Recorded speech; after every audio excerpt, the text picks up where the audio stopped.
Hey guys, welcome back to another episode of the Soccer Sofa, hosted by myself, the Stud. And me, the horse. This week we've got one of my most favourite ever Yorkshiremen on the sofa. When I was younger, this lad was smashing it up front for Everton. Unfortunately, my parents couldn't afford to have his name put on the back of my shirt. What do? A seasoned pro with nearly 400 appearances and 40-odd goals, he's now a coach. Ladies and gentlemen, it's an exciting one. Roll VT! Danny Cadamarteri, with 4 goals in 5 starts, is chosen to sample the Derby atmosphere for the first time less than a week after his 18th birthday. So it's a flat back 4 with Earl Barrett record, Duncan Ferguson keeps his place, and Nick Barnby is on the subs bench. Everton, it's 2! Oh, what a finish! How cool can you be at 18? In a Merseyside derby. A goal to thrill the Evertonians. They've gone 2 up, and Danny Cadamarteri, just a few days after his 18th birthday, fulfills all the promise he's been showing. Kavama is crestfallen, he fell and couldn't get back. And that may have sealed the Merseyside derby for the Evertonians. Look at Kavama here. He tumbles into trouble. Cadamarteri's still got a lot to do at this stage. Here comes Reddock. No, he's gone, and so too is James. It's 2-0 and Cadamarteri now 5 in 6 starts. Hey guys, and on the sofa this week, Danny Cadamarteri. How you doing, Danny? I'm all right, but it's not the comfiest of sofas, as you can see. It's leather, it's plush leather, but it's not quite, got no arms and anything, so if I do get too relaxed on this sofa and fall off the edge, it's not because I'm having a beer, it's because I'm having a Volvic. So Danny, it's great to have you on. How's lockdown been treating you? Yeah, it's been great. I'm trying to make the best of a bad situation. It's been very difficult, I think, for everybody in general across every walk of life. But we've made the most of it as a family, and also from point of view of my own football academy, running online programs and stuff. So we've just tried to make the best of the situation, the climate, and made fun of it as well, So it's been difficult, but we've enjoyed it as well. That's the best way, and thank you very, very much for joining us, because obviously this time has helped everyone reflect, so it's great to catch up with guys like yourself as well. So thanks for joining us. Pleasure. Danny, a good point to start seems to be your childhood, and right back at the beginning. What were you like as a kid? Depends how far back you want to go. Well, day one, as in, where did you grow up? So I grew up in Bradford. Quite well documented that I kind of grew up around the council estates of Bradford as well, and that was just family circumstances. So I lived in Ravenscliffe and Fagley and Thorpe Edge and Homewood, which are local estates close to Bradford, and then moved up in the world a little bit and moved over to Scholes in Cleckheaton, which was kind of a little bit more upmarket as I got a little bit older. But so I frequented around Bradford quite a lot. Obviously, growing up, I didn't play a lot of football at the really, really young ages. I did a lot more athletics as a really young kid, and kind of fell into football. I moved out of Bradford and ended up living in Sheffield, and kind of started playing a little bit of football in Sheffield. Just got seen playing in a cemetery field next to a cemetery, in Woodhouse, and got invited to play for Woodhouse Juniors on a Sunday, and did quite well playing for them. That was the kind of start of my Sunday league football career. I then got opportunities to go and trial for Sheffield schoolboys, district schoolboys. Trials went really well and got through, and then before I managed to play a game for Sheffield schoolboys, ended up moving back to Bradford. So I kind of ported straight into Bradford schools, joined Bingley Juniors Sunday team, and the manager at the time for Bradford schools was the same manager for Bingley Juniors, so it kind of came in tandem, and I joined Bingley and got into Bradford schoolboys. So that was kind of the start really for me on a football front. And kind of things just kind of took off from there really with my football. And did you find that football took over from school, or were you focused in the classroom? I was probably like every other. No, I'm not going to say tearaway. It's probably the wrong term, but I loved sports in general. You know, I was very much into the athletics. I loved Daley Thompson. He was like my biggest idol. So all the decathlon athletics, long jump, triple jump, shot put, sprints, and 800, 1500 metre kind of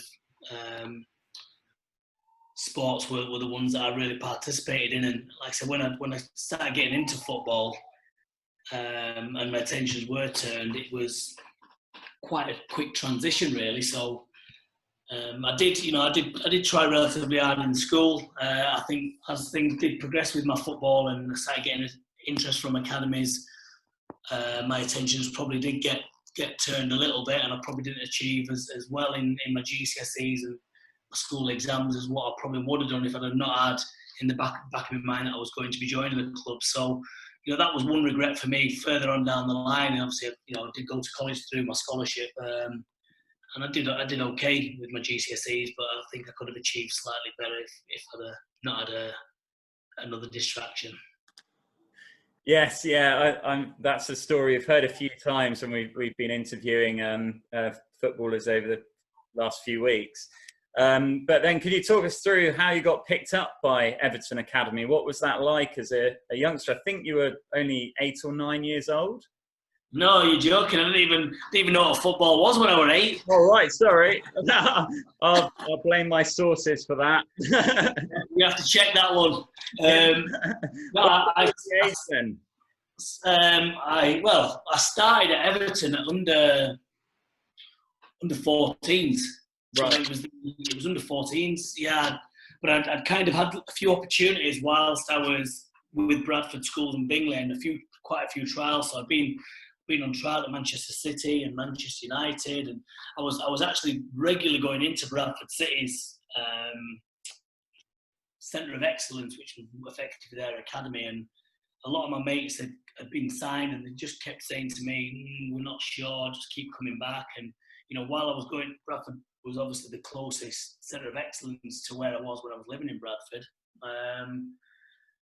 So I wanted to, not a lot of my mates had joined there, so I wanted to join Bradford Centre of Excellence, you know, as a schoolboy, and that opportunity and offer didn't come there. I was on trial with a lot of other clubs, and Bradford released me and said, "No, you're not going to be for us." So I kind of got offered opportunities to go to a lot of clubs. Oldham, where I'm currently coaching now, were one. Man City, Blackburn Rovers, Man United, Everton came in, and I kind of left the Bradford fold. And the week I left Bradford City's Centre of Excellence, I played for Bradford Schoolboys district side and got invited to go for a trial game at Barnsley.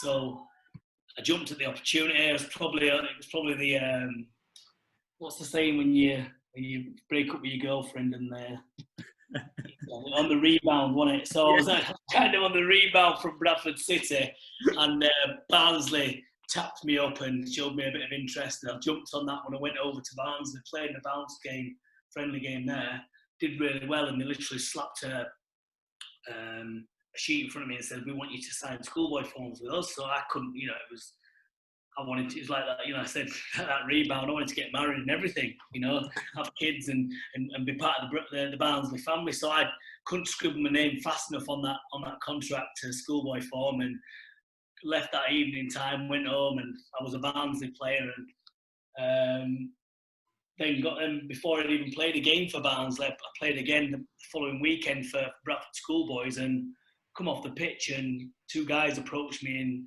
big Everton bubble jackets, and they come to watch one of my friends who's now a teacher, Neil Owens, and I kind of caught the eye, and they basically said, "Look, we want to invite you over for a trial at Everton." And I'm like, yeah, okay, that sounds great. Not even totally forgetting about Barnsley. And then it was my Uncle David said, "I don't know if you can go because I think you've signed for Barnsley, aren't you? I think you need to." I'm like, so who's going to know? Yeah. Who knows, isn't it? So I agreed. It was coming to the school holiday, so I agreed to go over. I'd still not played a game for Barnsley. I agreed to go over and on this like trialist week. Went over and they put us up in a hotel, and we had a few days of training, and we played the game against Manchester United, and it was at the Cliff. And I played the first half at centre half because that was my position. I was a centre half or a sweep. I wasn't a striker. I was just quicker and stronger than everybody else. And in the second half, I played they moved me up front. I played up front and was playing against Wes Brown and another guy called Keith Brown, who ended up going to Blackburn, and I terrorised the two of them. So my claim to fame is terrorising Wes Brown as a 13 turning 14-year-old and showed him how it were done. Off the back of that trial, they said, "Look, we want to sign you." And I said, "Well, I'm signed to Barnsley. I don't know how that's going to work." And they said, "Well, we can speak to Barnsley for you." And my uncle said, "No, he needs to speak to Barnsley himself. He needs to go and speak to Barnsley and be a man. And if he's made that decision, he needs to go and have a chat with Barnsley and see what they say." So the following week, I went over to Barnsley, sat down with Maurice Firth, who was the youth development officer, or like the academy manager now, so to speak. And sat with my uncle and said, "Look, I want to leave." And he's like, "What do you mean you want to leave? You haven't even properly joined yet." Like, "Well, I want to join Everton." He said, "Well, to join Everton, you'd have to go to Everton, and obviously you can't go to Everton to try Everton out because you're a Barnsley player. So unless you want to tell me that you've been to Everton." I said, "Well, yeah, I've been and had a look around, and I really enjoyed it. I've got some friends that are joining there, and I want to join Everton, really." And he was like, "Well, I don't have to let you join because I've got a piece of paper here. You've signed for us and you're our player." And he said, "But because you've come to see me personally and you've spoke to me face to face over the desk, I'm going to let you go. And I probably shouldn't, and I think I'm going to regret it. But because you've been a man and you've been grown up and you're telling me it's what you want to do." So he tore my schoolboy form up and shook my hand and said, "I'm sure I'll be seeing you in the near future." And I kind of left there, and I was there. A couple of days later, I signed schoolboy forms for Everton with a guarantee of a scholarship as well. So that was kind of the start. Yeah, wow. I'm amazed they didn't try and get some money out of Everton for you, but I guess you were so young, you weren't worth much. No offence. Well, actually, I had really trendy gear stolen from Ivers at the time, which was like everything was 10 quid, so I was probably worth at least 20 quid than I went. Everton was skint at that time. I don't think we had 20 quid. So you obviously joined Everton and then you were playing in, I'm just trying to think back now to the team. So if I'm not mistaken, that was Borley, Richard Dunn, Gavin McCann, John O'Connor. Well, in them younger days, John O'Connor and Gavin McCann were quite a bit older than me. So like our age group, and we had a really good squad. We had a successful young squad that went on to play for Everton's first team and have careers. And I think out of our group at the time, goalkeeper, we had a Welsh international lad called Dave Williams. Younger, so like you had it was two age groups you had basically as YT scholars. You had first and second year. So Dean Delaney was a Republic of Ireland international. We had Dave Williams, who was a Welsh international. Then we had Carl Regan and Tony Ibbott, that both played right back. Both played for Everton's first. Obviously, they both played a lot of games for Everton's first team. Centre half, we had Richard Dunn, again, who had a lot of games for the first team. Michael Ball had a lot of games for the first team. Adam Farley, I think he had a couple of appearances. And at left back, Michael Ball also played left back. We had a lad called Adam Eaton, who played a number of games for the first team and went on and played at Preston and a couple of other places. Then across our midfield, we had a right midfield, Phil Jevons, who again played for Everton's first team, coached in the academy there. Leon Osborne. Yeovil fan there is smiling. Yeah, Yeovil striker. Yeah, scored that unbelievable goal against the Reds as well, didn't he? What about that goal he scored? It was Grimsby, wasn't Cracking. it? 700-yard goal against Liverpool, even though there's not such a thing as 700 yards. I'll take it. So, Jevo played on the right. We had Leon Osman, who played, obviously had a great career for Everton. We also had Michael O'Brien, who didn't make it into the first team, but was our captain. Dave Popton, who was on the first team bench the last game of the season when I made my debut. Didn't get into the first half of that, but had a brief career. Left midfield with Jamie Milligan, who had a number of games for the first team, then went on to have a really good career. We had Keith Southern, who's now coaching Everton's youth team, played centre mid in there as well, and then strikers obviously myself and Franny Jeffers, across our youth team, and then Michael Branch, who was that year older. So we had a lot of players that come through that youth team squad that that did great, and there was players that I was not mentioned as much, with Patrick Drew and who else played in that team? It was pretty much all of our Matt Mackay, who was brought in a little bit late. So we had a really good and strong batch of players that came through in that age group. So, as you say, there was a lot of decent players in that. A lot of them went on to good, solid careers. And then you also alluded there to your debut. So, unless I'm mistaken, it was 1996. And the morning of the game, you're playing a reserve game. Is that correct? I was playing in the A team, which is like the Saturday league game, the Saturday league morning game, and we'd it was the last game of the season for the first team. We all did match duty on a Saturday.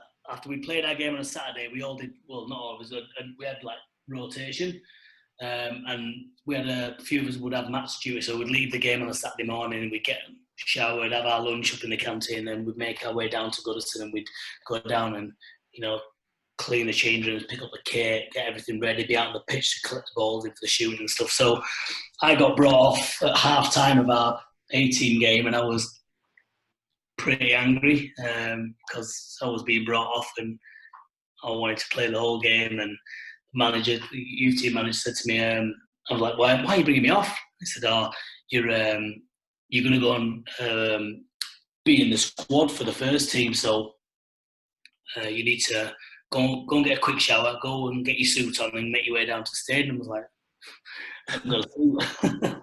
So the scenario from there was literally showered, changed, back to my digs. So my landlord and landlady lived, who were all staunch Evertonians. Told them I was going to be in the squad, that I didn't have a suit. John Matt, the landlord, said, you can borrow one of mine. He was about 6'1", and I was like 4'2", so the arms kept right down here on the sleeves. And so he lent me a suit anyway, and made my way down to the stadium. Got there thinking I'm just going to be unnamed sub or something like that. And I think it was Andre Kanchelskis was having a fitness test and failed the fitness. I think it was Kanchelskis, Anders Lim. I can't remember. Somebody was having a fitness test and failed the fitness test. So I said, right, you're on the bench. So I was like, all right, on the bench, decent. Didn't even sink in. Had no opportunity to kind of panic or worry or adjust or anything. They had to charge out to the club shop to get me a shirt. So I went to the club shop. It was the last game of the season, so half the stuff had sold out because all the scouts had been buying all the gear out last game of the season, sales and stuff. So my shirt was massive. They didn't have it. They had to obviously print up the numbers. They didn't have a number 8. Was it also 29 or 20? 28. 28, that's right. So they printed the number 9 and scribbled on to join it up to make it a number 8 to make me shirt. I told you we were skint at that time. And that was it. I sat on the bench with my big, massive 28 shirt on, thinking, I'm not going to get on anyway, but it's great. I'm on the bench for Everton last game of the season against Chelsea. So I was buzzing. And then the game was going on, and it just comes to half time, and Willie Donachie and Dave Watson, Waggy were both like caretaker temporary charge last game of the season. And Waggy says to me, right, lad, get your gear sorted, you're going on at half time. And I'm like, who? He's like, you Davey. So I was like, all right, okay. Didn't even sink in. So I went out and jog around on the pitch at half time. Shouts me in just before the second half's about to come out, and goes in. Says, right, get yourself sorted, you're going. I was like, oh, all right, decent. Got my jacket off and that, went down and got subbed on at half time. And all I had in the back of my mind, when I left my digs to go down to the stadium, the landlord said, if you get on, best thing you can do is smash Dennis Wise. The fans will love it. And even better if you can do it by the park end. So I was like, that's all I had in the back of my head. So obviously I came on against Chelsea, and it was kind of a bit surreal because there was players like Frank Leboeuf and Marcel Desailly and Ruud Gullit and Vialli and all these lot. And probably about 4 or 5 years earlier, I was sat in my bedroom watching Italian football on a Sunday, and flipping Desailly was playing for AC Milan. So I'm like now rolling out, and I remember I'm running into the channel, chasing this long ball, and I'm running. She couldn't look to me right, and I'm running after the ball alongside Marcel Desailly. It was just weird. So all I could think about is, because he was a real beast as well. So I just like conjured up everything I had and like went to give him this shoulder badge, and I just badged him and knocked him off the side of the pitch, and all the fans were buzzing. It was up by over by the main stand side. So I got a buzz because all the fans like big roar, and then so I kind of that was really early on in the second half. So I kind of settled into the game then, and it was like all the adrenaline was still pumping through me, and then there was this breakaway at the other end, and I could see Dennis Wise was chasing up the pitch. He was down by the park end, and he was like kind of shielding the ball, and I was tracking back, and he's just my landlord's voice was just echoing in my head. If you ever get a chance to smash Dennis Wise, the fans will love you. And if you can do it by the park end, that'll be great, that lad. And it was just echoing in my head, and I could see him, so I was just running back, and I was thinking that was that. So I just run in, and I just steamed in, and I just whacked Dennis Wise, so I smashed him, and he just went up in the air, and the whole of the park end just erupted. And they went, way! And Dennis Wise up there, landed on the floor, and he looked around to see who the flipping heck was that. He didn't use them words, by the way. He turned around, and he saw me, and he was like, and he grabbed me, like pinched me under my arm as I helped him up, and he went, I love that, but there's a few profanities in that, and he was made up. I think just because I was a young kid full of energy, enthusiasm, he said, "You'll get another one back, don't you?" And he winked at me. I was thinking, "Oh God!" But the fact that it kind of set the scene, and let's say that was my debut, and full of energy, full of enthusiasm, no real thought process, and then obviously come off the pitch after the game and got a man of the match award, and it was just surreal. When you wake up the next morning, you think, did that actually happen, or did I just dream it? Like Roy of the Rover stuff, and I always remember that game because I was at that game in the Bullens Road, and I always remember that game because it was Watson, interim manager, and to this day, I don't know where it came from. If you remember the game to start, he played wing backs. Yeah. And he played himself and El Barrett as two holding defensive midfielders. I think you came on for Klaus Thompson, wasn't it? And you went over onto the right wing, and they changed to a 4. Yeah, I went on the wing, that's right. Yeah, I came on the wing, which is not a position I played a lot of either. So I'm coming on as a sub, right wing, and he just taught me to run around and make a nuisance. Just run around, lad, and make a nuisance of yourself. Well, to be fair, you were only running it. I think it was Sinclair, Leboeuf, Clark, Wise was in there. So, you know what I mean? It wasn't much just to go running at them, was it? Eh? And then obviously over that break then, Waggy went. Howard Kendall, I think it was, came back in. Yeah. And that was 97, 98. And you started that season and you started playing a bit more regularly, didn't you? Yeah, well, I wasn't... I think when Howard Kendall first came in, I wasn't in the first team squad for the first few games, and it was quite a difficult time for me because my dad had not been too well. I'd come back pre-season, and I'd been backwards and forwards to Sheffield to visit my dad and stuff and see how he was. And when I was coming back, I was back in the youth team. I wasn't in the first team squad, so that was a bit of a disappointment for me because I kind of had the close season and summer, and think, I thought this is it. This is my opportunity to kind of kick on now. And when I come back in pre-season, I wasn't with the first team, so I was really disappointed about that. And then I kind of got my chance. It was just by chance, really. I got called up to go. I think we played Derby away. Was it Derby? Yeah, I think it was Derby away, and on the bench with Nick Barmby. Me and Nick Barmby were on the bench, and Michael Branch was starting. I think he pulled his hamstring really early on, and the manager shouted me down and put me on for put me on instead of Nick Barmby. And it was obviously a surprise now. I obviously did all right in the game, and then I was that was me avenue back into the first team squad. He'd not really known much about me, Howard Kendall. He'd kind of gone with the first team players he had. He brought a few players in. I think he brought Michael Madar in as well, centre forward, and a few others like Don Hutchinson, who was more of a midfielder, but he played him up top a little bit as well.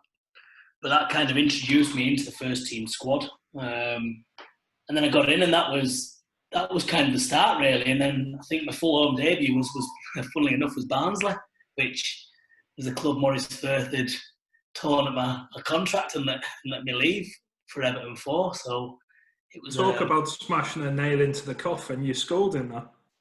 I did. I had a really good game, and it gives me goosebumps now. So it was a very, very surreal game because, you know, Barnsley kind of meant a little bit to me as well, because they didn't, you know, Maurice Firth didn't need to let me go. He could have kept me at Barnsley, and I may never have become a professional player. I wouldn't have had them opportunities at Everton. So my first full home debut being against Barnsley, that was our first year in the Premier League. And I played in the game, and we were quite young. We had some young players like John O'Kane and John Oster and myself and Michael Ball. And we terrorised them. It was a great game to play. It was boiling hot. They were new to the Premier League, and we mullered them. And you know, so the young pups that were playing all played really well. And I scored in the game. I think I set a goal up as well. And again, I got man of the match in the game. And it was just, I walked up the tunnel after the game, and I was buzzing. The referee, which was really weird as well, the referee gave me the match ball, which you only get a match ball when you score an hat-trick. But he gave me the ball and he went, I thought you were absolutely superb today. I'm going to give you that little momentum from the game. You were fantastic, and give me this match ball. So I'm walking up the tunnel with my match ball, and I got this like foot on my back, grabbed my shirt, and I was like, turned around, and it was Maurice Firth. And he like used to talk like that, like Darth Vader out of Star Wars or something. And he just said, I knew I was going to regret letting you go. I said, I'm really, really proud of you. And he just gave me a big hug. He's quite a big fella, and like just squeezed me. And he said, well done, good luck, and I hope you just keep doing well. And so I walked up the tunnel. It was just really, really bizarre and great feeling, but obviously I never saw him again after that. But it was a really nice gesture. Really nice gesture. And I've just got to ask a question, because at this particular time, looking at that squad, you say again, Mikel Madar, Don Hutchison was pushed up front, Duncan was obviously there, and then there was yourself. How did training work with these guys? Because if you look at it on paper, Hutchison, Ferguson and Madar were all tall lads. They were all big, strong, powerful lads. Madar was the slowest striker I've ever seen. He had the long locks. Obviously, Duncan was a great footballer, but it was all ball up in the air. There wasn't really anybody other than maybe Barmby who was in that squad that had similar characteristics to yourself. So how did the training work? I'd agree with the Michael Madar being ultra slow. That was, but he was an unbelievable finisher, and maybe Evertonians didn't really get a good chance to see. I mean, obviously we saw him day in, day out, and his finishing in training was ridiculous. Some of the goals he scored, he just, I think, found it difficult to transfer that into matches at times. Don Hutchinson, again, he wasn't the quickest, but he was relatively tall. He wasn't strong, so I don't know where you got that idea from, big, strong and powerful. He was like, and he'll probably kill me for saying it, but it was the long balls. It was always onto Don Hutchison's head, wasn't it? Yeah, he was a big string bean, and Dunk. It was weird with Dunk because Dunk was big and tall. He was unbelievable in the air, but he was fantastic with his feet. So he was. Ferguson was everything's into his head, and there was a lot into his head. Don't get me wrong, because he was dominant there, but things that came into his chest, thigh, foot, they stuck, and he's great with his feet, technically really good. And so, obviously, from a training point of view, myself, Nick Barmby, Franny was just starting to come through a little bit. Obviously, Michael Brandt, before he left, we were the ones that were feeders off of these players. But, I mean, I don't know whether you saw much. Well, you should have seen much of me when I played. I had quite a good leap as well. And the amount of times we'd set stuff up and they'd kick on to me for donations and run off my flick-ons and stuff like that. You know, that it was a bit of a smoke screen. The little mini fella that had a leap, and you know, we'd split like the other sides, and everybody would be expecting Don Hutchinson to go and get the flick, and I'd be on the other side really wide. They'd kick on to me, and I didn't feel for like a Nick Barmby to run off the line. So we had a few little tactical kind of shake-ups in that as well. But you know, we had a good variation of players in the squad. I know, you know, we weren't flying high on the table, and we didn't have the you know, probably the best of squads in the Premier League compared to some others. But we had some, you know, the old dogs of war was certainly still a streak of that within that club, you know, when we were coming through, and especially with the young ones coming through, because that's all we were about as young kids coming through was, yeah, we could play with some really good footballers, but we worked our socks off, and that was the mentality at Everton Football Club, was you fought people to death, you kicked people to death, and then once you ground them down, you tried to pass them to death and play them to death. So that was, you know, Liverpool's was the other way. They wanted to pass, and then maybe try and go toe to toe if that didn't work. But we wanted to kick and scrap and fight first of all, and make, you know, intimidate a little bit, and then, you know, play from there. I loved it. And then obviously those tactics you're talking about, the flick-ons and playing off each other, was working, because you went on then, I think you scored 4 goals in your first 4 games. I think there was Barnsley, Arsenal, Sheffield, and then for me, I was in the Bullens Road watching this young kid just destroy Liverpool. It was outstanding. Never ever forget it. So talk us through that Derby game. Yeah, I probably should have had a few goals in that game as well. I missed a couple of really good chances. I missed one that was near enough an open goal, and a bit earlier on where it bounced down and just got under the ball and put it over the bar, and, you know, probably got a bit starstruck as well. But again, you know, the Merseyside Derby, I played a week or so before in the mini derby. I'd only played half the game. Funnily enough, I scored the winner in that game. It was at Goodison Park. There was 14,000 fans there. So that was my first sample of an actual derby, full stop. So I played this half a game and gone round Tony Warner and slipped it in right at the death and won the game, and it was an unbelievable buzz. I've never had a feeling. And then to play in the main derby, the stadium was absolutely rocking. It was just, you know, they played a few games prior at Goodison, and the atmosphere of the Evertonians were unreal. And that, you know, you got a different feel of atmosphere from every side of that stadium. With, you know, the main stand with the top balcony was bang, it was on top here, Bullens Road, you know, Parkhead. You got a different feel at whatever side. Whereas, you know, you go to Old Trafford, it's just Old Trafford. It's a big stadium. You go to St James's Park, there's one main stand there. But at every side of Goodison Park you went, there was a different energy, felt atmosphere. It was just, you know, unbelievable. And when I went in for the derby, the whole stadium was just rocking. It was just, everything was vibrating, the energy and the you know, the buzz. And I think it was probably, we were the underdogs, of course, because Liverpool were doing all right in the league, and we were kind of having a fight for his lives. And everybody, I think, just expected Liverpool to turn us over with McManaman and Owen and Fowler and Berger and all these, Riedler and all these names. And we just, the first 10 minutes of that game, I must have watched it 6 billion times anyway. I've only got it on cassette. I need a video, I need a DVD of it, because I've only got it on cassette, and it's pretty much worn out now, if I'm honest. So if anybody has got a copy of it on DVD, the full game, I'd love that. But the first 10 minutes of that game, we just kicked and scrapped. And I remember about 2 minutes into the game, Graham Stewart just smashed, I think it was Steve McManaman or somebody, and then Danny, what's his name?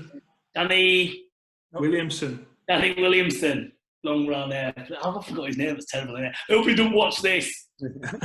Learned from West Ham, didn't we? But Danny Williamson was the same. So everybody just had that mentality. We're just gonna kick the life out of him, and then, you know, we're gonna fight. We're gonna scrap. We're not gonna let him play. And there could have been about 7 yellow cards and 4 red cards in the first 10 minutes. For us, we just said, right, we're just going to get fired into them, and we're just going to let them know that they're not getting anything from us in this game, and anything to get, they're going to have to absolutely scrap and fight. And we knew that they had, you know, foreign guys in there that maybe didn't want to go toe to toe, and that was how we set out the mentality. And it worked. We just got in and around, and we just, you know, they had a couple of half chances. I think McManaman and Reed had a little chance where the balls broke away and they both got and swung, and I think they kicked each other in the box, and it would have been, you know, the opening goal. And then we just ground them down, and then I think we all just had a feeling that we were just, you know, we were there for the taking, and then that, you know, the goal that went in off, you know, Razor Ruddock's knee and, you know, headed down, and then there was an incident with Earl Barrett on the line. Everybody goes, it was handball, and of course it was handball. But there was no way we were going to get that as an handball. It's Goodison Park. It was definitely handball. I don't think it was 2 handballs, but forget it, what it. We just knew it was our day, and then we just had this energy to press him. And I'd been told, listen, press Ruddock because he's, you know, he's a bit slower and getting on a little bit now. Press Cavani because it can be a bit of a bomb scare and you might get something from him. And we did. We broke away. Sorry, there was a breakaway from Dane had a corner and it broke out, and I just went and pressed him. And I booted him. Of course, it was a foul. He's never going to get that at Goodison Park. So I kind of muscled him out of it on the halfway line, say that, or clipped him or whatever it was. VAR had brought him back, wouldn't this? 17 minutes later and given a free kick again. But, and then it just became. The moment turned into, it was so weird. It just turned into slow motion. Obviously, when I got the ball, I just took off towards the park end, and it was just everything became really slow, including Neil Warnock. So as I got down closer and closer, I just looked to my right, and in slow motion, Neil Warnock was charging across like a little chug train or big chug train. And then I just remember thinking, shift it, he's going to boot me. So as it was coming across, I just shifted it inside.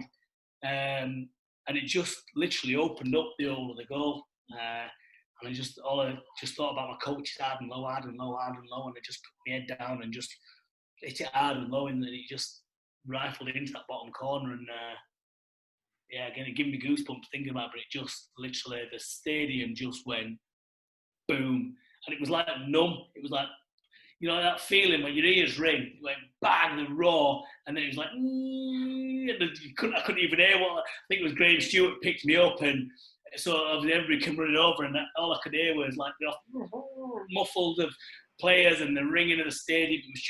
It was unreal. And then I got flipping cramp as I was jogging back, and don't come over to say, like, give me an high five and well done. And I was like, oh, cramp. And so yeah, it was unreal. It was superb, and I don't know if you remember what the fans were chanting that game as well, because I think it was 40,000 or 39,000 Everton fans telling Liverpool what they thought of Michael Owen at the time, because we had Danny Cad. Michael Owen? Exactly. That's. I think we were telling Liverpool where they could shove the Michael Owen, I think was the quote at the time. So you then went on, obviously, after that, and you were adored then by the Everton fans because you'd scored against the Liverpool. But is it fair to say the season after that didn't, maybe, for want of a better phrase, live up to the hype? Is that fair to say, or? Yeah, I think I found it, probably for me, it was difficult again, moving to Liverpool, moving to a big city, living with a family, and having such an unbelievable experience at a young age, and not, you know, my landlord and landlady became my parents, really. My dad had passed away. Obviously, I lost my father just prior to the Arsenal game as well that season. So I'd had a lot of stuff going on. So I was kind of playing on adrenaline and just free spirit, if I'm honest with you. And you know, it was a great first season for me in terms of making my debut and playing, and probably quite a lot of expectation on me as well because of how I kind of, you know, projected myself into the Premier League. And I probably found that side of it quite difficult. I'm not going to say difficult. I think I was relatively level-headed, and I had some really good senior pros around me, like Dave Watson, Craig Shaw in particular. Big Dunk was great. Neville Southall as well. So who kept your feet on the ground. But I think not having them experiences and then coming into the following season with a level of expectation, and we'd stayed in the Premier League and some more players coming in, and we signed Kevin Campbell, who was again one of my heroes from Arsenal. So, and I'd had a couple of niggly injuries as well. I had an ankle operation. So there was kind of a few things that I'd not experienced in life. Operation, expectation to perform in the Premier League when there was no expectation the season before. I was just a kid coming in, and unknown. And then pressure from below. So I received the same pressure that I applied to Michael Branch. So I came in, free spirit. Michael Branch received a bit of pressure from me, being around the team. I kind of ousted him out of the Everton squad. And then I had the same. I had, young Franny Jeffers coming up and coming, who was doing what I was doing in the youth team when I moved into the first team. And I had a bit of pressure from below for my place, and that was difficult as well. So, and I didn't know how to deal with that because I'd never really been put under pressure like that. So there was a lot of things that kind of, all rolled into one that made it a little bit harder for me, and I didn't really know how to deal with them. But you did deal with them, and I mean, Jeffers came into the team, and I think from remembering, you got pushed more onto the right and left wings as sort of just coming on more as it like an impact sub. Is that fair to say? Yeah, it is, and I think, and I say this to both my kids now, and it's probably a benefit. I did play a number of positions, and lucky for me, I did, because I would have, otherwise I wouldn't have been able to maybe sustain a place getting around the Premier League team, because if I'd have just been a centre forward, that would have probably been it. But, I played right side, left side. I had a couple of stints where I played, we've adapted formations. I played wing back. I played as a 10. So I was adaptable, and, I was quick and strong, and I could make an impact. So I kind of became that bit of an impact player. And, I wasn't a prolific goal scorer. Never really had been a prolific goal scorer. I was more of a creator all the way through the youth team as well. When me and Jevo played together, Jevo scored unbelievable goals. Mark Quayle, when I played a year, 2 years up, he scored all the goals. I created a lot. So, that became my kind of role. And I think that circumstantially then, Kev Campbell joining and Franny Jeffers coming in. Kevin Campbell and Francis Jeffers just, bang, they just clicked. And it's hard to say when you're losing your place, but it was great to watch them play. Even in training, they just had that sixth sense of where each other were. The link-up play was really good. They just bounced off each other, and it was difficult to take, but it was nice to see as well. At the same time, they played good football together, and they linked well, and they deserved to play. And Franny did really well. He scored some really good goals, and deserved his place in the team. So it was difficult. But I mean, you, as I've said before, you carried on. You played extremely well, to the point where you also then got called up for England under 21s. And if you don't mind, I'm just going to read off some of the players that I believe were in that team. It was a terrible squad. Don't do that. You're going to embarrass it was an awful squad, wasn't it? So I'll just start with Jamie Carragher, Kieran Dyer, Frank Lampard, Danny Murphy, Lee Bowyer, Hendry. I mean, that's just a poor spine for a team, isn't it? It's not the best, yes. What was it like playing under Taylor and playing with those guys? It was amazing. Yeah, it was. I mean, listen, look at something like you said, some of them players, and there was other players that you've missed off that again were top players. Yeah, surreal. I mean, Peter Taylor was, a top coach, top manager, and the level of play was great. And obviously, it was a friendly game that I was involved in, and we went away and we travelled with the seniors. And so, 21s travelling with the seniors, your 11-11 matchups games and prep work was with the senior team. So David Beckham, Gary Neville, Rio Ferdinand, who was an under-21s, joining in with that group. The players I was around were unreal. So it was an amazing experience as a young kid. Played a couple of years as well. Sorry? So I was obviously playing a couple of years, joining that squad a couple of years younger than some of them players as well, 19 years and 1 month, I think it was. Yeah. And you played 3 games, I think your debut was Czech Republic. Yeah, that's right. And if I'm not mistaken, during those 3 games, you were unbeaten as well. Yeah, I've got an 100% record, not bad, eh? Relied on men, and then when I went in the squad, it went pear-shaped. Just to get some football then, you moved away from Everton. That must have been a big one, because I think it was 99 you went off to Fulham on loan. Yeah, I got fit again, just about fit after an ankle operation. couldn't get back in the team. Franny and Kev were flying, and a chance to go to Everton to Fulham from Everton on loan came up, and I needed to go and play. I needed some games. I'd not had a lot of games coming back from injury apart from reserve games, and I needed some first team football, and that came up. So I jumped at the chance to go and play at Fulham. Decent sized club. They were on the surge. So they had some really big names there at the time as well. So I jumped at the chance to go and went and played under an old Everton star as well in Paul Bracewell. So it was everything kind of seemed right. And then 2000-2001 was obviously a bit of a difficult season for you. Come back to Everton, new manager come in terms of Walter, and then I think it's fair to say Everton started trying to sign a lot more players, obviously a lot more overseas players. Materazzi came in, Decor, Collins came in, etc. Yeah, Thomas Gravison, yeah. Yeah, Thomas Gravison, another nutter. What was he like on the training pitch? Brilliant. Obviously there's all the perception of him being... He was mad. Yeah, he was mad, but he was an unbelievable character. Great fella. What you saw in the games, that was what he was like in training. He was 100 miles an hour for every minute of a training session and a match. Like he did in games, he would run past, from midfield, he would run past the centre forward to go and press the goalkeeper. And that was just him. He was just 120% of enthusiasm and effort and work rate and everything. And, it was great to play with. And he was just mad. He just mental, really, as a, and like culturally as well. I think, Danish, wasn't he? And just driving into training in a Nissan Micra and blowing a hole in the training field with a big giant firework at bonfire prior to bonfire night that he'd bought from Chinatown and didn't know what it was. Just random things. And you're like, guy's great, but he's just nuts.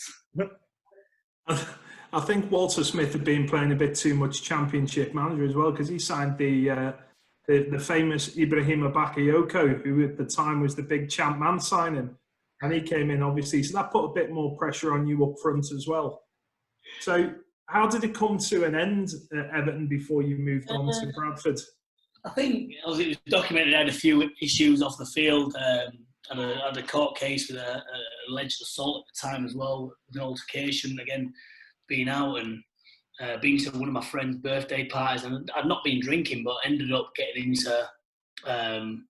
we were actually meant to be training on the Sunday morning. And I think we'd been beaten on the Saturday, and we weren't originally meant to be in on the Sunday, but we'd been beaten on the Saturday. And it was one of my friend's 18th birthday parties on the Saturday evening in Liverpool. So I was going to that party originally, and then when we got told we were in on the Sunday, I thought, I can't go.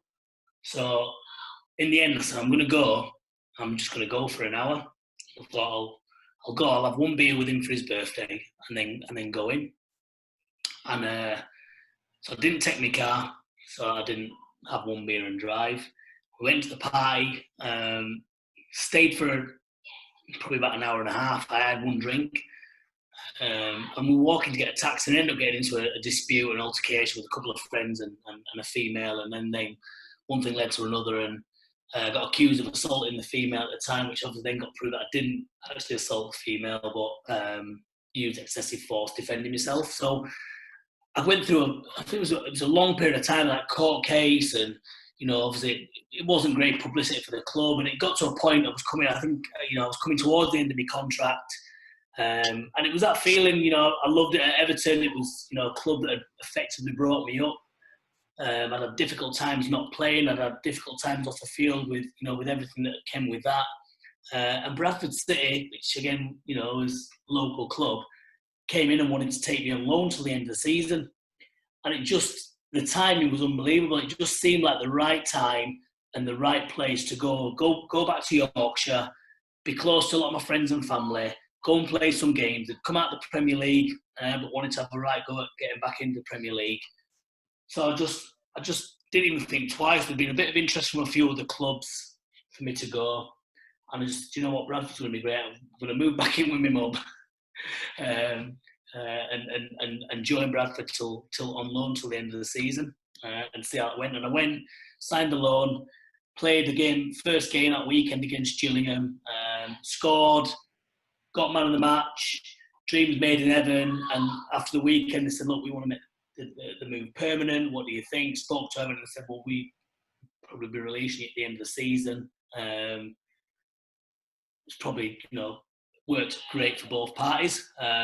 So obviously, released from my contract to be able to go and sign for Bradford immediately. And I was sad because I had a lot of friends at the club, in my team, staff, people that had brought me up, staff members that are still there now at the club. It's a club I love. A lot of staff that are still there, and so it was a sad time to leave the club.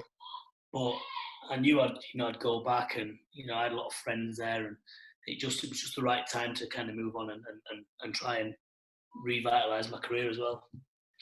So Danny, that's taken us to 2001, I think it is, your first season at Bradford City. Was there quite a lot of expectation that you were going to bounce back to the Premier League, and it just didn't quite happen? I think you finished 15th.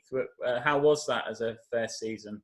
Yeah, it was. The squad was full of some really good, big names. Obviously, Ashley Ward had signed for big money, and Petrescu, Stan Collymore, Carboni, then moved on, Pete Atherton. So there's some big names in that squad as well. And the expectation was to bounce straight up, but it didn't just didn't happen. It was going back down, going down to what is now the Championship, but the division below, and it was a tough league as well. And we found it difficult. With some of the superstars that were there as well. So yeah, didn't achieve promotion, and that was difficult. It was kind of rebuilding process then after that.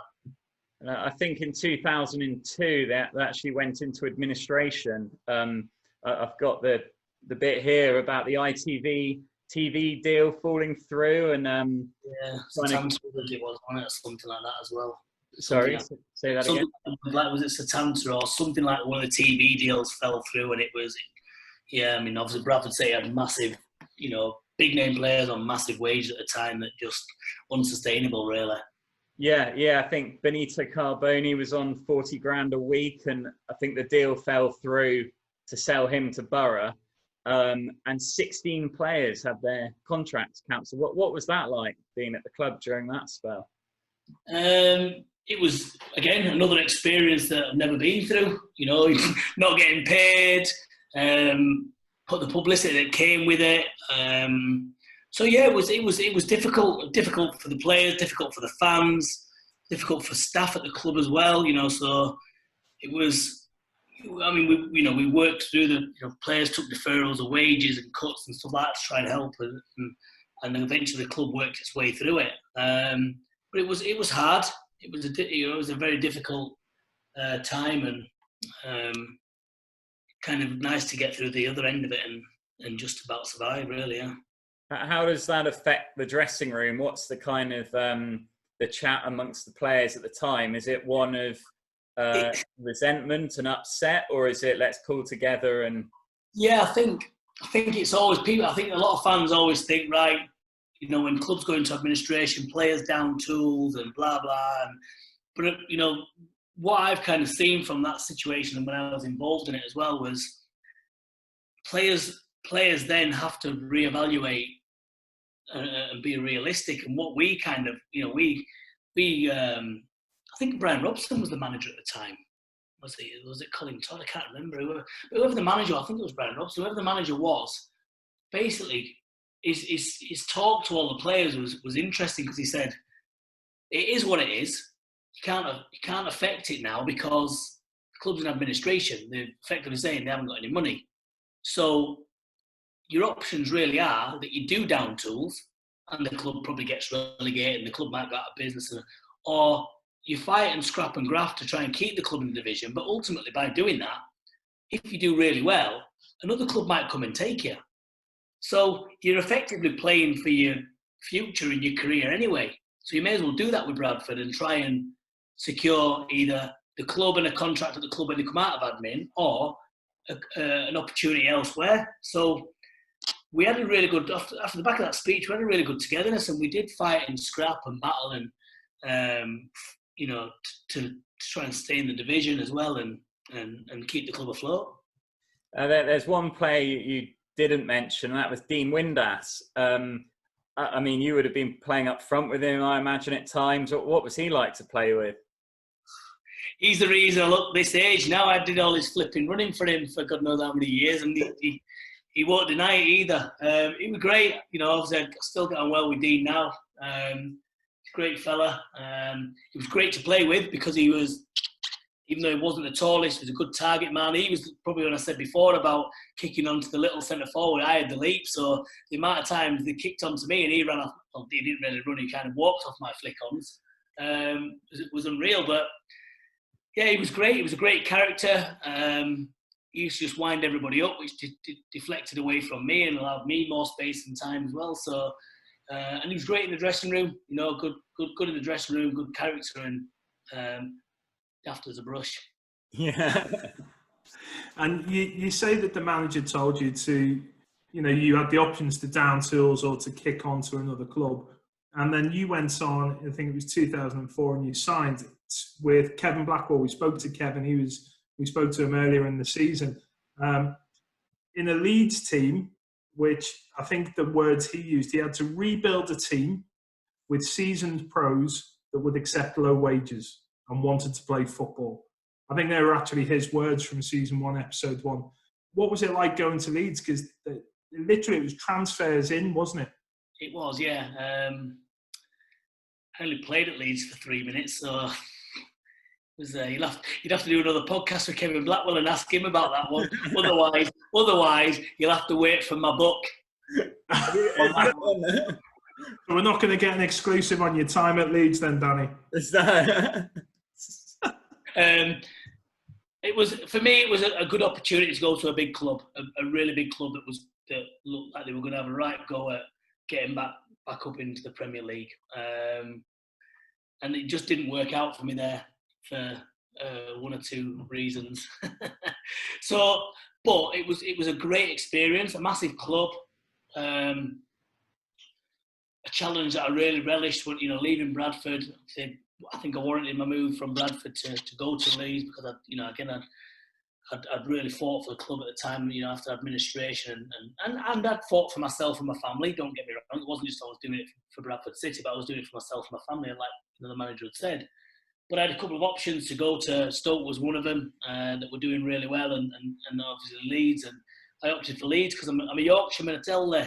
So I wanted to stay in Yorkshire, and Leeds was a big club. So it was hard because I was a townie, you know. So it's that little bit in the back of your mind of going to a club that's your hometown club's rivals. So I kept that bit quiet when I joined. And but it just didn't work out, and I kind of got another opportunity to move on quite quickly, which obviously ended up, you know, resulted in me joining Sheffield United. I was about to say, so you then went on to your 5th club of your career at this point to join Warnock. How's it working with Neil? Brilliant. I love him. I loved him. Great. He's just a character, isn't he? He's just for strikers and attackers, he was great. I think when I joined, when I spoke to him, he said something like, "I've got 7 or 8 strikers, but you'll get games at some point, son." I was like, all right. But he just, you know, the amount of times we played games and we had striker on the left, striker on the right, 2 strikers playing in the middle, striker playing as a 10. It was like all that attack. And, you know, when we lost the ball, you lot defend and then give it back to me striking force. So it was fun. It was enjoyable. He was a great manager. His first team coach was Stuart McCall, who I'd played with at Bradford, so I knew Stuart. I had friends there at the time that I'd grown up with in Lee Bromby, who was a lad I'd gone to school with, and he was playing under him there. So there's familiar people there for me as well. So it was a good time in my life after a bit of a low at Leeds and leaving Leeds, and it was a good pick me up. And I just had fun there. I just enjoyed my time under Neil Warnock. He's just brilliant. It's hard to explain what he was like because he was just one of a kind. Fair play. Well, we were just about to say to you, so at this point you've worked under Waggy Watson, Howard Kendall, Walter Smith, Peter Taylor, Kevin Blackwell, Warnock. Was he stand out? Yeah, because he wasn't really he wasn't a tactician or anything like that. He wasn't he wasn't the coach. Obviously, he had Neil Warnock. He had Stuart McCall who did a lot of the sessions. He just kept us on track, and he pulled us individually and spoke to us, and he just invigorated you really when at the right times. He was just a good man manager and just knew which buttons to press on what day, and it was really just quite bizarre his skill set. Do you know what I mean? It wasn't. I remember him pulling me. He dropped me for a game because there was no reason. He just said he was going with a different team, but it was like the circumstances. Usually you get pulled by a manager into his office to get told you're getting dropped for the game on the Saturday, on the Friday. And the training ground at Shirecliffe, he had his own little room, which was like the manager's room, like shower room and changing room. He had a bath in there. He always used to get a bath. He called me into his room, and he was like bolloco naked in the bath, having a bath. So what do you say to a manager when he calls you into the room to tell you you're getting dropped and that you're not playing? You want to get out of there as fast as you can, don't you? So you want to sit and go, why? Can you explain to me why? You're just like, all right, okay. So he just did random things sometimes, and like he just pulled me into that room, said he's in the bath getting a bath. I said, look, I'm not going to play tomorrow. Just want to go something different, and accept it. You'll get on at some point. And it's like, all right, cheers. I don't want to question him here because he's all hanging out and floating around in the bath. So, he did it and deflected away and got away with dropping you and not getting a dispute or a conflict because you went back in the changing rooms and you're almost having a bit of banter with the lads going, I'm not playing tomorrow. He's just dropped me while he was like butt naked in the bath. So you couldn't go in and kick off because it was like quite funny as well. So. And then following on from that, back in 2005, you actually moved back to Bradford City. So how did that come about? Again, Neil Warnock pulled me at the end of the season, and I had a year left on my contract, and he was in the bath again. So I'd had a few of these bath conversations, and he just said, look, coming towards the end of the season, you've got a year left, but if an opportunity from another club comes about, and you really, really fancy it, then I won't stand in your way. I'm going to sign a few strikers, you know what I'm like, and your game time might be a bit reduced. I'm not saying I don't want you. I'm like not looking at him because he's still in the bath. And I was like, right, okay, yeah. And so I was about to leave, and I went, and Bradford are interested, and it's going back home if you fancy it. And I was like, so I just said, well, let me have a think about it. And he said, well, why don't you go and speak to Colin Todd was the manager, go and speak to Colin and have a chat with him and see what they think. And so I did. I went and had a chat with Colin Todd and told me about his ambitions, and he'd been like one of the coaches when I left and went to Leeds United. So I just felt it was a good fit to go back to Bradford, and it was kind of felt like a bit of unfinished business as well. I'd left and they were back on the resurgence a bit, so I just fancied the challenge and went back. And then again, similar to earlier in your career, there was an unfortunate incident which made you miss part of that season. So the time at Bradford was sort of gold in terms of you back at Bradford playing, but also there was another side of it. Yeah, it was again difficult. I'm still quite a young lad at this point as well, so as much as people look and go, he's seasoned pro or getting old or experienced, I was still quite a young player and relatively naive and stuff like that as well. And obviously I got a 6-month doping that at the time looked like it was going to be a 12-month ban, and it was it got reduced to 6 months really I had to prove it was effectively negligence. So we played a game against I think it was Millwall. And leading into the game a couple of days before, I'd not been well. I had man flu basically, cold and all the rest of it. And I'd had a couple of days off, and leading into the game. I think it was a Tuesday night game, so I think I played on the Saturday, but not been great. I had the Sunday off. I think we had a Tuesday night game against Millwall. Physio said have the Monday off, come in on the Tuesday, for the game, and we'll kind of fitness test you and see how you are and see whether we involve you. So I slept all day on the Monday, slept most of the day on the Tuesday, got up Tuesday late afternoon, had a day nurse cold and flu remedy drink, got myself suited and booted, gone to the ground, said, I feel all right, I don't feel too bad, to be fair. So they said, look, we'll stick you on the bench then, you don't look too bad, you look like it's cleared up a little bit. Sat on the bench, come on in the game, I think I scored, set a goal up. I think during my celebration I was like, flipping Maradona, like, looked like I was off my head mental when I scored. There was only one person going to get tested, doping control tested. I must have looked off my head. Went in, got drug tested, and then a couple of days later, got a phone call from the physio saying, "Can you come in? We've had your doping results back, and you failed a drugs test." And I was like, he said, "Have you taken anything?" I was like, "I haven't taken anything." He said, "Well, you failed a drugs test." I was like, "I haven't taken anything. I've not been anywhere, done anything. I don't take drugs." He said, "Well, we'll have to get your B sample tested." And so I went in and, initially got kind of suspended pending like the B sample, and B sample came back and said, yeah, it was failed for performance enhancing drugs. So I'm thinking, what I couldn't think for any life in me. The only things I took at the time were like creatine, recovery supplements and stuff like that. So I got I asked for obviously they wanted to ban me. It was going to be a 12-month ban, and the club wanted to sack me for gross misconduct and stuff like that. And it was just surreal. And I went to I got some advice from a friend, and he said, get your samples, have them tested independently from a doping control unit, which was based down in Derby.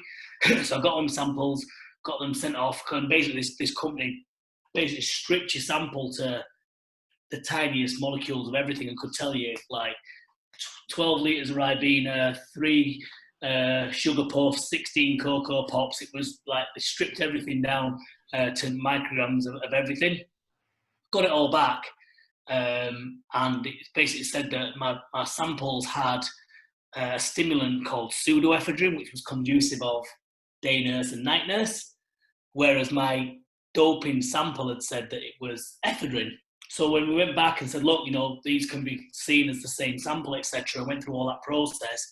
They said, right, yeah, we can see that. And basically at the time, they said that performance enhancing, you had to have 1,500 micrograms of something in your system for stimulant, and your body carries 25 micrograms, which is minute, but with the stimulant I had was like 50 micrograms, but it was more than your natural 25 micrograms. It was still 1,000 and so 1,600 or whatever, I don't know what it was, less than an actual sports stimulant. So in the end, obviously, I still failed the drugs test. I had a mild stimulant in my system. I think day nurse and night nurse are actually okay now, but at the time they weren't. So they reduced my 12-month ban to a 6-month ban, and I'd already served a period of the time during that process. So I ended up, obviously, I'd still been banned and I'd not been allowed to train with anybody. I had like doping control guys knocking on my door at 3 o'clock in the morning at my house, do random drugs tests, because that was kind of part of the process. So obviously, saw out the remainder of my ban, and went to train with Leicester City. Leicester were interested in signing me, and it was just coming up towards Christmas time, I think. So I trained with them to get a bit of fitness, and they were interested if I could prove my fitness. They were interested in signing me. And at the same time, that Christmas period, Grays Athletic had basically, I was potentially going to sign for Leicester in the January window. And Grays said, why don't you come and play some, Andy King said, why don't you come and play some games for us, get some match fitness. Everton legend, I've known Kingy from Everton as well. So it just ticked a box of getting some competitive games. Grays had a right push. Had a couple of decent players at the time, Thurgood, Michael Kitely. Had a few good players at the time. So I agreed to go and play the games over Christmas with Grays, just to get some. I was still training with Leicester, went to play the matches for Grays and played 2 games. One at Weymouth, which was somewhere near Australia. And Yeovil. Yeah, it was somewhere between Australia and Yeovil. Wow. They said to me, "Oh, do you want to get on the coach or do you want to drive?" I was like, "Yeah, I'll just drive." 6 months later, I was still driving. So I went and played a game at Weymouth and played a game against it was against Halifax. Oh, I think it was Halifax. I can't remember. Played the 2 games and then signed for Leicester in the. I think it was in January. Or, yeah. I mean, that must have been quite a catch for Grays Athletic. Getting you to play for them did the gate go up as a Yeah, they got an extra 6 fans. To be fair. Well, every little helps. And then, of course, you started to get a bit more established at Leicester. I think they were scrapping down at the bottom of the table at the time. But then injuries started to come in a little bit. Do you feel this was sort of starting to disrupt your progress? A little bit. I'd had 6 months out of the game and come back in and was kind of thrust back into not a relegation battle, but a battle at the bottom end of the table as well. So, I was involved in a few games and I wasn't fully match fit. So I was still trying to find my feet a little bit. So I did pick up some knocks and niggles of injuries, and it was a little bit stop-start. I loved it. I really enjoyed it at Leicester. It's a great club. Just from a point of view of how well they look after the players and how well they looked after me and my family as well. It was, again, a great place. It was a club that was just trying to be on the up. And obviously under Rob Kelly initially, Rob obviously left and a new manager in, but I had a great time and loved every minute of my time at Leicester. A big highlight scoring against Fulham in the FA Cup, and it was great. Great kind of swan song for me coming on and scoring that game and doing well and getting as a replay against Fulham, who they were in the Premier League at the time. But then again, like I said, got towards the end of the season, and I knew there was interest from Huddersfield at the time as well. Andy Ritchie had been in touch, and he tried to sign me at Barnsley after my suspension, after my ban, and it was all pretty much done and dusted. And then the club went in a different direction, and Andy'd left his position. I don't know if he was sacked or whatever happened, and Simon Davies came in and took over, and the direction changed, so I didn't end up signing for Barnsley. So Andy contacted me and said, "Look, I'm at Huddersfield, and I know Huddersfield's a club close to you, and I know you're at Leicester, and you probably want to stay at Leicester if Leicester want to keep you, but I really want you at Huddersfield, and that pull of Huddersfield I'm hoping is going to be enough." And it was. So I made the move at the end of the season, left Leicester and joined Huddersfield, and was absolutely buzzing, to be honest with you. It was effectively a step down in leagues, though. Then you were going from a Championship club to a League One, but I guess as you can see the shirt behind you, it was where your heart lied at the time, and probably still does. Yeah, it was. I didn't even look at the division or anything like that. It was just going. I was buzzing to be going to town. It was. I was just excited to be going and running out at what was the Gal Farm at the time. The Gal Farm then. So yeah, I was just buzzing to. I remember the day I went to go and sign, and I come off the 62 at Ainley Top, and I come down the little back road and could just see the stadium at the bottom of the hill in the background. I was just buzzing, really. I just couldn't wait to get there, and a great feeling to be going there, and obviously signed, and just all I wanted to do was just run around and work my socks off for the club and the fans, because I know what it felt like to sit in the stand there and be a fan, and how passionate the fans were about the working mentality there. And then, of course, your time at Huddersfield, well, was it a bit of a heartbreaker then having to leave Huddersfield in the end? And were you sad to have to leave the club? I didn't have to leave the club. Oh, right. So Dundee prized you away. Yeah, they did. It was it was very, very difficult. I was in contract negotiations with the club, and to be fair, Huddersfield were trying the best to keep me. Dundee United had approached me, obviously, because of their international club from obviously another country, and the transfer windows were a bit different. They could make approaches for players early prior to contracts being renewed, and they got in touch with me, did Craig Levine, and expressed an interest, and he sold me the dream. It was hard because I was playing in League One and wanted to get promoted with Huddersfield and loved the club, and he kind of sat down and spoke to me and said, look, SPL, it could be your last chance to play in the Premier League, be it in Scotland. He said, we can split the top two in Rangers and Celtic. I think we'll qualify for, if you come and join us, you'll help us qualify for Europe. We can definitely win a cup. And I was still in contract negotiations. Lee Clark was trying his best to keep me there at the time. Obviously, Andy Ritchie had left a while before, and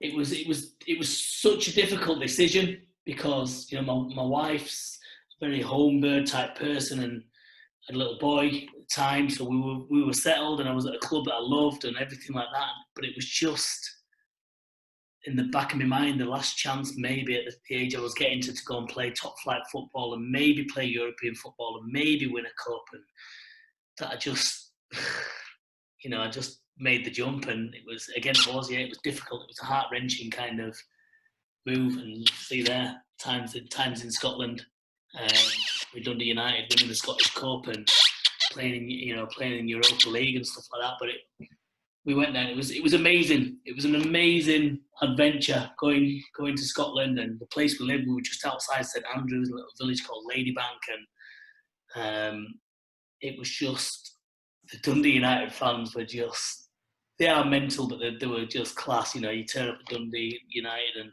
in Dundee, the place itself, and it was just football mad. It was they're probably like the Evertonians, if I'm honest. They're just so. Two big clubs in the same city, and obviously Dundee United. I've got to say, you look at this. I've played for two clubs that are so close to each other in proximity. Dundee United's on the same road, on the same street. Literally, you can stand at the main reception and see the other main reception, and then you've got the park between Goodison and Anfield. So I played at two clubs that have got probably the most ecstatic fans in terms of rivalry, having the closest rivals.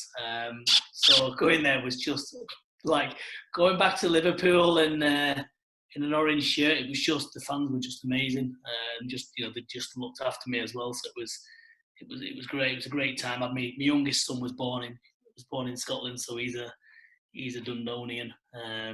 So a little jock. So it was amazing, and I literally got Craig Levine sold me a dream to go up there, and the dream came true. We finished in the top three. We qualified for the Europa League. We won the Scottish Cup. There you go, the memorabilia of if you can see it there.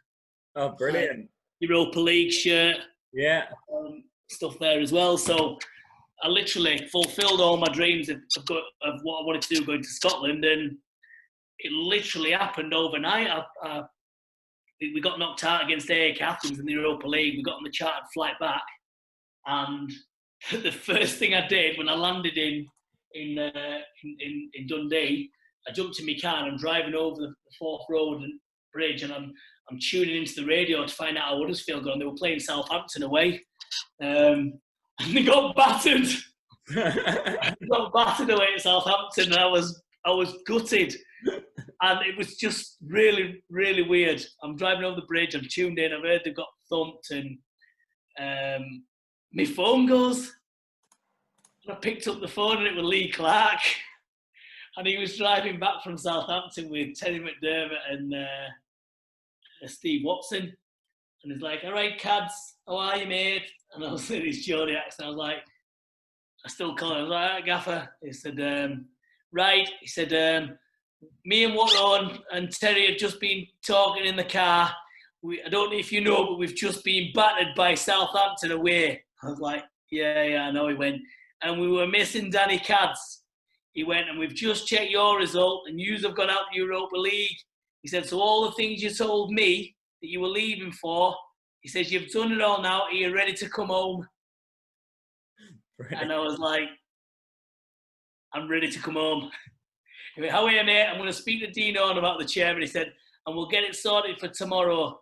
So this was like night time. So got home, gone to bed, got up the next morning, gone into training for a cool down. Peter Houston's called me into his office and said, we've had a phone call from Dean Oil. Huddersfield want to bring you back.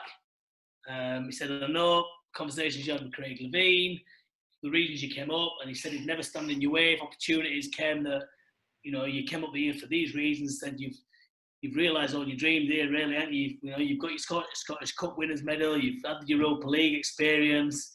You get to, you know, I said, so he said, I don't want you to leave. I'm not saying we want you to leave, but if it's what you want to do, the club where you didn't really want to leave in the first place, if it's what you want to do, we'll let you go. We'll let you do it.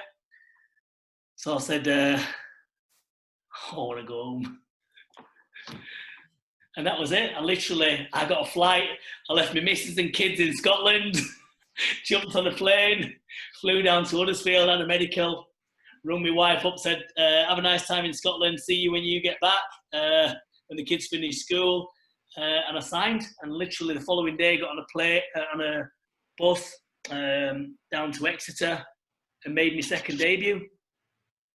And that I think was in 2011, and that was a great season, and you were so close to the playoffs, or to winning the playoffs. I think you got beat by Peterborough, was it, in the final? Yeah, Old Trafford, yeah. But at that stage then, did you just think, you know, football, was your career coming towards the end? You'd done everything you want, you'd played for Huddersfield, No, I was having that resurgence. I would come back from Scotland on a high. I was buzzing.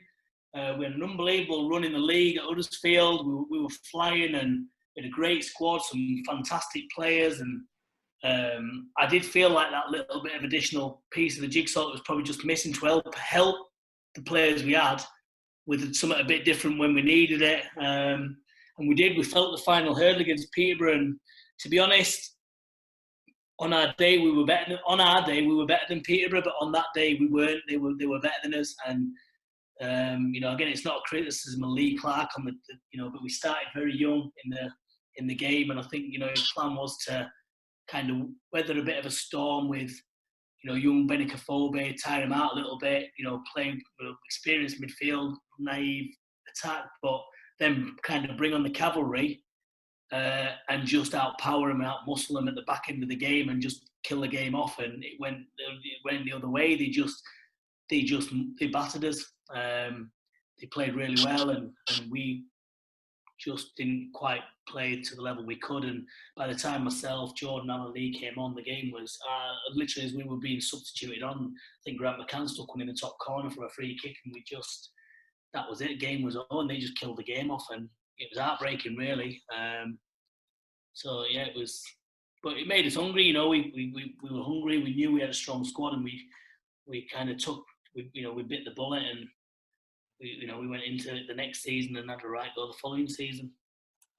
And that's what I was going to say in terms of bouncing back and everything, because I believe you then moved on to Carlisle. So what changed? What was it that made you make the move up to Carlisle? Because obviously you've been to Dundee, you've been back to Huddersfield, now you're going somewhere in between. Back up to Carlisle. Yeah, the Carlisle situation kind of, I'd had a conversation with Simon Grayson. Obviously we got promoted the following season. We played Sheffield United in the playoff final, and we got promoted, and I'd had the conversation with Simon Grayson after that game, and he said that after we'd celebrated, of course. So a few days afterwards, and he said, you're maybe not going to feature a great deal next season if you were to stay. We are a fan's favourite, and we would potentially renew your contract, but it would be on reduced terms because we're looking at bringing this player and this player in, and you just get the feeling that the club's going in a different direction. I was gutted because it was my club, and I would love to play in the Championship with them. But I just, I said that enthusiasm and energy is still and I wanted to play. And I bumped into Greg Abbott in East Piley, which is a village close to me. I must have bumped into him about 7 times prior during the season, and he kept saying to me, "Fancy coming and joining us at Carlisle?" I was like, "No." And I bumped into him at the post office, like, "What, any change of mind? If fancy coming to join us at Carlisle?" I was like, "No." So I must have seen him about 6 or 7 times. He kept asking, I was like, "No." And then I bumped into him at the cricket field. I was just gone down for a wonder. And he was wandering around. He was wandering around the cricket field as well. And he said, "Fancy coming and joining us or what?" And I was like, "Yeah." Really? I was like, "Yeah, I think it looks like I might be leaving Huddersfield, and why not?" And I didn't even know how far Carlisle was away. My geography must have been that rubbish. I was like, "Yeah," didn't even think it was pretty much back in Scotland.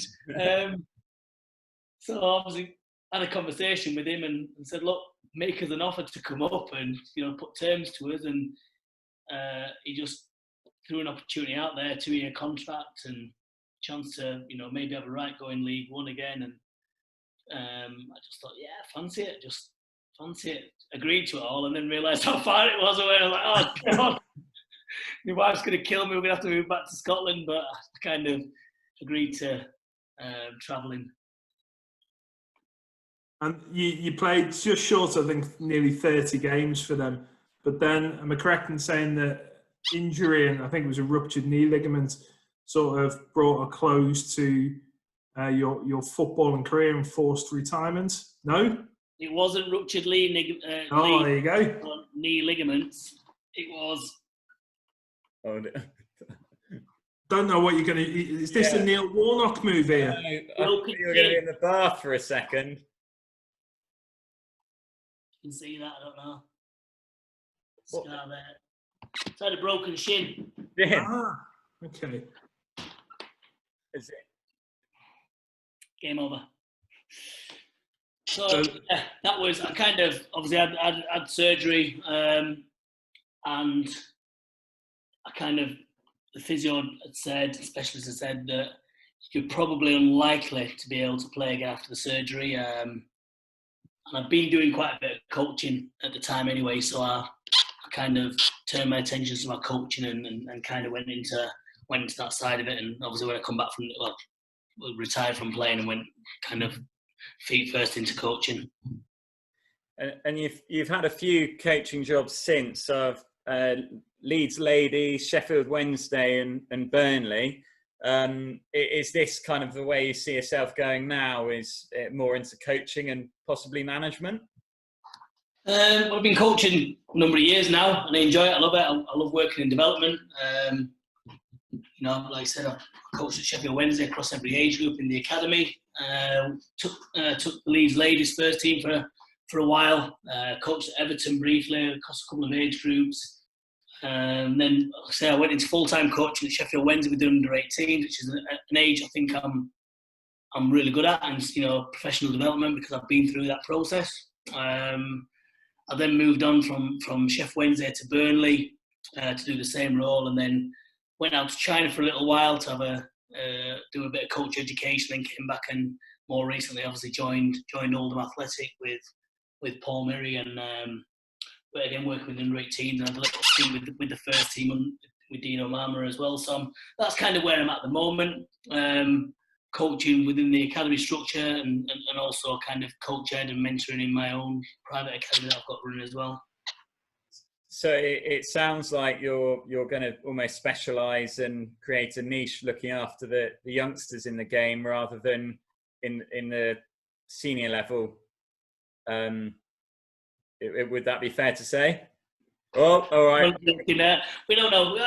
At the moment, yeah. I enjoy development. I'm 40 years of age, so I've got still a spring chicken in coaching and potential management further down the line, maybe. But I'd said from day one that when I went into my coaching that I wanted to feel that I was a specialist in every age group and understand all them aspects of development and maturation, and that's something I've spent a lot of time studying and educating myself with, and just really to be able to put myself in a position that any role or opportunity I take, I feel I'm well equipped to do it. I don't want to go into something and think I'm out my depth, or I don't know about this, or I'm not sure. You know, if I do go into management or senior coaching at any point, I want to know that if I'm in, I still want to have players coming through. So, you know, I want to know that I'm well versed and I'm educated enough to adapt. So that's what I've spent all my time doing. I'm still doing that at the moment, and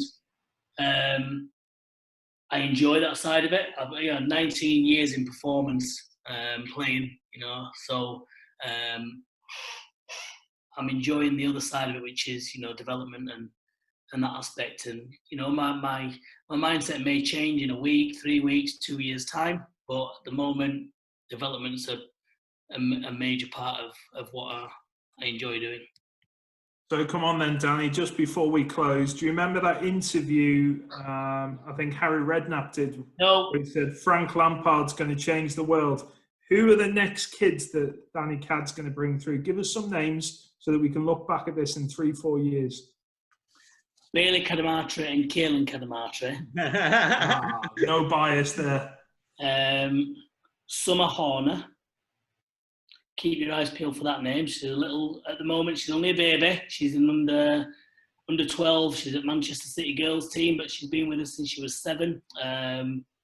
Exciting little talent, but everything changes for kids, obviously, at them ages. It's